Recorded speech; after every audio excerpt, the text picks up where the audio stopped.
Ouais les potos, comment ça va? Bon, aujourd'hui on reprend les vidéos classiques. Et pour retourner dans le vif du sujet, quoi de mieux qu'une vidéo que vous m'avez souvent demandé. Et donc aujourd'hui c'est si fait, information sur Kokushibo. Avant ça, je vous rappelle que vous pouvez tenter de gagner 2 figurines. Une de Tomio Kageyo sur ma chaîne YouTube, et je te mets la vidéo en description si tu l'as pas encore vue. Et une de Shinobu Kosho sur mon compte Instagram. Il vous reste qu'une semaine pour tenter de participer. Donc n'hésitez pas si c'est pas encore fait. Et maintenant on va pouvoir y aller.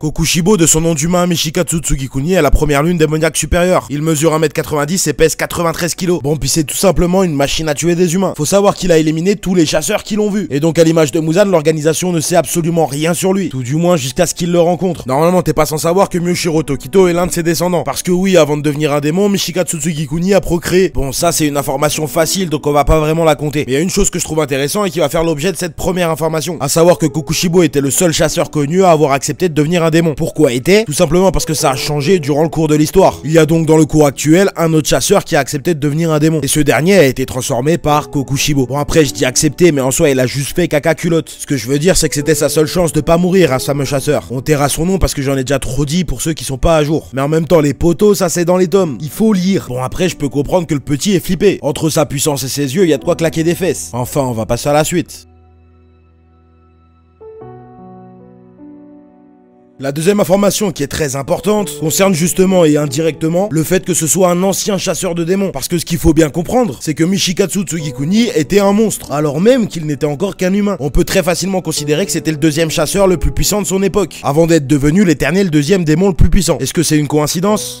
Michikatsu c'est l'éternel deuxième, mais ça c'est absolument pas le sujet. Là où je veux en venir mon poteau, c'est qu'à l'époque où il était chasseur, ce fut le deuxième à développer la marque des pourfendeurs. Qu'est-ce que c'est la marque des pourfendeurs? Mon poteau, m'oblige pas à faire comme tout le monde et à sortir mon meilleur mème de Will Smith et Chris Rock. Il y a de ça quelques semaines, j'ai fait une vidéo où j'expliquais absolument tout sur la marque du pourfendeur. Donc va la regarder, elle est dans la description. Bon, du coup, Michikatsu ayant développé la marque, eh bien Kokushibo l'a également. Ça paraît logique. Voilà pourquoi Kokushibo est aussi puissant. Non seulement Kokushibo est très puissant, mais il est en plus très efficace. En tant que démon, il a des faits d'armes qui font de lui incontestablement la meilleure arme de Muzan. Et dans cette troisième information, on va justement voir pourquoi. Comme je te l'ai déjà dit, il a évidemment éliminé tous les chasseurs qu'il a rencontrés. À savoir qu'il est même parti avec Muzan en mission, genre la brigade du tigre, Starsky et Hutch. Ah oui, ils sont vraiment partis en mission les deux pour soulever des mamans. Leur but étant d'éliminer tous les utilisateurs du souffle du soleil. Et poto, bah comme tu t'en doutes, ils ont réussi. Enfin, ils ont oublié une famille, mais bon, tu connais. Ils étaient pas au courant de l'existence de cette famille, mais les autres, ils ont pris cher. Il faut quand même savoir qu'à la suite de ça, l'organisation des chasseurs de démons a frôlé l'extinction. Parce que c'est pas tout. Ah oui, je t'ai pas dit. Parce que Kokushibo, il a aussi ramené la tête du chef à Muzan, Oyakata-sama. Pas l'actuel, mon poteau, sois pas teubé, mais bel et bien l'ancêtre d'Ubuyashiki. Et s'il a fait tout ça, c'est bel et bien parce qu'il est extrêmement fidèle à Muzan. Et en réalité, les deux, ils s'entendent bien. Au point même que Kokushibo est le seul démon qui s'en bat les reins que Muzan puisse lire dans ses pensées. Tout simplement parce qu'il a aucune raison de le trahir. Et leur relation, elle va même plus loin que ça, mon poteau, mais on voit ça juste après. Et ouais mon poteau, parce que leur relation elle va tellement plus loin que ça, que même à l'école des pourfendeurs, Kokushibo est fidèle à Muzan. On n'est pas là pour parler du démon originel. Donc la seule chose que je veux te dire sur lui à l'école des pourfendeurs, c'est que c'est là aussi un mauvais gars. Et Kokushibo c'est son secrétaire poteau. Son secrétaire. Je répète, son secrétaire. Mais il est tellement grand que les gens ont du mal à croire que c'est son simple secrétaire. Ils pensent carrément que c'est un garde du corps. Mais en réalité, selon la rumeur, il pourrait aussi être son garde du corps. Parce que Kokushibo serait un ancien membre des forces spéciales américaines. Ce serait même un maître du Yaido. Qu'est-ce que le Yaido? Ah poto, non je vais pas faire le mec, j'ai été regarder sur internet. Et concrètement c'est un art martial japonais. Et cet art martial tu l'as déjà vu dans d'autres mangas. Concrètement le but c'est de dégainer son sabre et d'exécuter une technique en un seul geste. Et il faut bien évidemment être plus rapide que son adversaire. Bon bah ça concrètement ça correspond totalement au Kokushibo qu'on connaît dans la trame originale. Vu qu'en tant que démon il est capable de couper des bras avant même que l'adversaire ait le temps de bouger l'orteil. Avec son sabre dégueulasse là. Ah oui parce que le poteau là il a carrément donné un petit nom à son sabre. Kyoko Kukamuzari, c'est le petit nom de son sabre. Très facile à prononcer en plus. Je m'y suis pas du tout repris plusieurs fois. Franchement la seule traduction que j'ai trouvée elle veut rien dire, mais je te la donne quand même. Cri creux des impies. Désolé mon poteau mais tu te débrouilles avec ça. Bon ok je t'explique. C'est le cri creux que je comprends pas trop en fait. Parce que les impies concrètement c'est ceux qui montrent du mépris pour la religion. Mais avant de passer à la suite mon poteau, juste une petite chose. T'as dû remarquer que là on était plus du tout dans un top 6 fait information. Y a tellement de choses à dire sur ce perso que j'avais trop de mal à sélectionner. Donc je t'en donne un peu plus que prévu. Ça mérite bien un abonnement et un j'aime. Oui je pose ça là comme ça. Bon on enchaîne. Ah et les potos, je voulais aussi vous dire, j'arrête YouTube. Poisson d'avril, des barres. Quelle marade. Aha. Ça, c'est fait, on peut enchaîner. Bon, Kokushibo, pendant le cours de l'histoire, il est inatteignable par les autres démons. À tel point qu'il a toujours été la lune supérieure numéro 1 et qu'il a été défié dans des duels de sang seulement 3 fois, par 3 démons différents. 2 de ces démons, ah ben, paix à leur âme, hein. Kokushibo, il a gagné et donc il les a absorbés. Avec l'accord de Seigneur Muzan, évidemment. Oui, parce qu'en plus de tout le reste, il a aussi cette compétence. Il peut absorber n'importe quel démon par simple contact physique.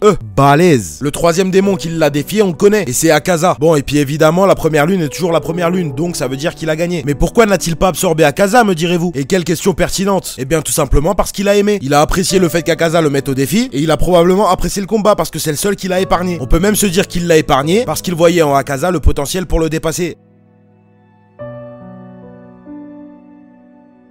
Pour cette 6e et dernière information, on va parler un peu de mythologie japonaise. Vous savez que les mangas en général aiment bien avoir ce genre d'influence. Et évidemment, Demon Slayer ne déroge pas à la règle. On a d'ailleurs déjà pu le voir dans les 6 faits informations sur Daki. Et donc, comme tu peux t'en douter, il y a aussi une référence concernant Kokushibo. Référence qu'il partage avec son frère Yorishi Tsugikuni. Bon, je vais essayer de faire simple. Dans la mythologie japonaise, il y a notamment 2 divinités, connues sous les noms d'Amaterasu et de Tsukuyomi. Amaterasu est la déesse du soleil, tandis que son frère Tsukuyomi est le dieu de la lune et de la nuit. Est-ce que tu vois où je veux en venir? Yorishi, et on va faire vite parce que c'est pas le sujet de la vidéo, est le créateur du souffle du soleil. Kokushibo, quant à lui, et c'est ce qui nous intéresse dans cette vidéo, est non seulement le créateur du souffle de la lune, mais en tant que démon, il se déplace également dans la nuit. L'autre parallèle qu'on peut faire, Amaterasu a tourné le dos à son frère après que ce dernier l'ait trahi. Yorishi a cherché à éliminer Kokushibo après que ce dernier se soit transformé en démon. Bon, honnêtement, ce personnage, il est extrêmement bien développé. Et c'est d'ailleurs pour ça qu'il y a autant de choses à dire dessus. Je comprends vraiment la hype autour de lui. Moi, personnellement, je l'aime bien aussi. Mais il y a quand même un petit truc qui me dérange chez lui. Et du coup, j'attends vraiment de voir ses apparitions en animé. En attendant, cette vidéo arrive à son terme. J'espère qu'elle t'a plu et je te remercie de l'avoir regardé. C'était le Pilier du Renard. À la prochaine. 死なず川が新入りごときの頭突きを食らうとはな。あれは実にいい頭突きだった。ああ、ド派手な音がしたぜ。さぞ痛むだろう、南無阿弥陀仏。でもあの子柱に張り合うなんて勇敢なのね。好き放題言いやがって富岡の邪魔がなきゃ買わせたに決まってんだろ。言い訳がましいな。皆さんお変わりないようで。